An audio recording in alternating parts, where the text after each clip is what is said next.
everybody, I'm Gina, or LadyGoats, and I'm going to tell you how I upholstered my slipper chairs using the upholstery tack strips.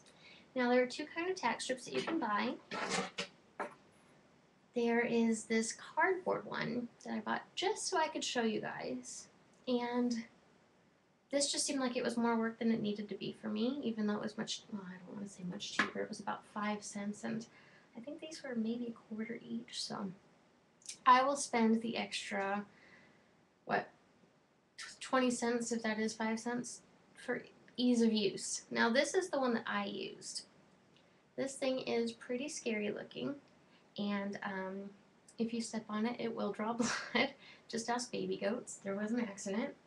So that one you need the extra tack strips and nails, and if that's what you want to use, by all means. You know, I have no opposition to that.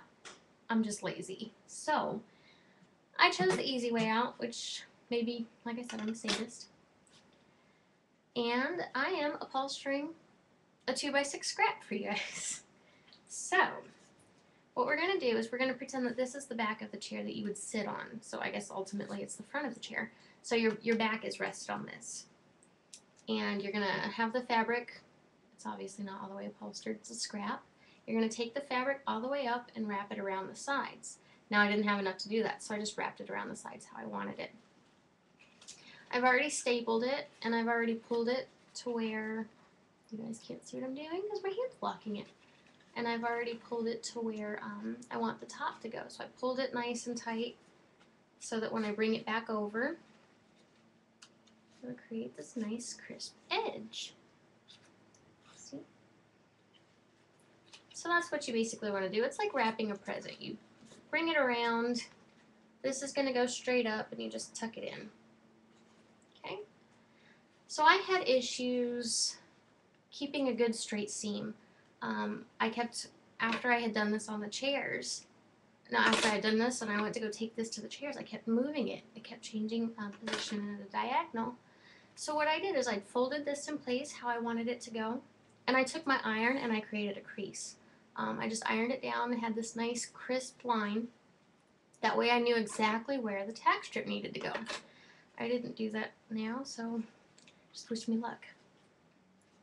Okay, got my little table here so you guys can see what I'm doing. Hopefully, let's see. Okay, you guys can see my ghost white legs.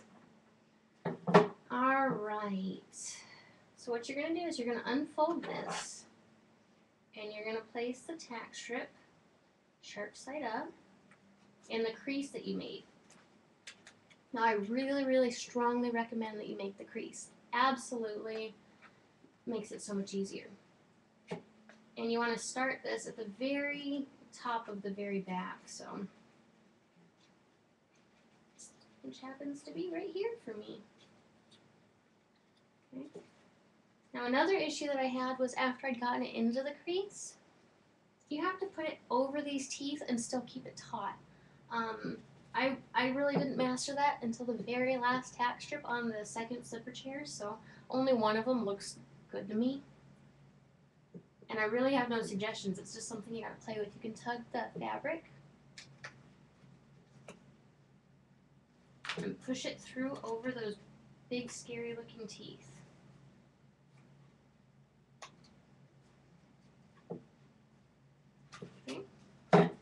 So now I've got this lined up in my crease.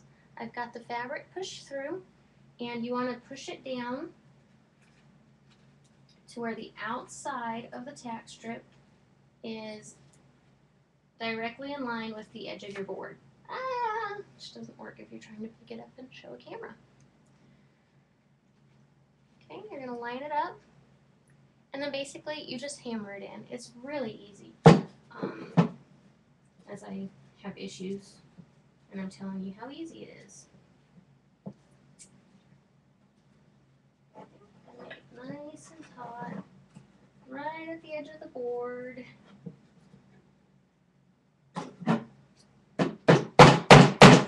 Now, baby goat's asleep right now, which is how I was able to get this video, so I don't want to be too loud.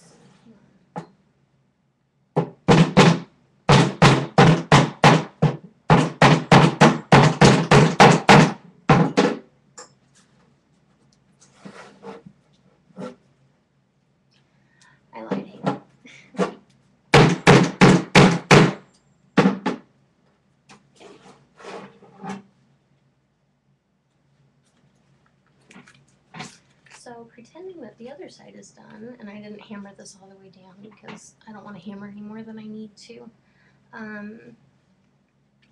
Maybe I should just to show you. Alright,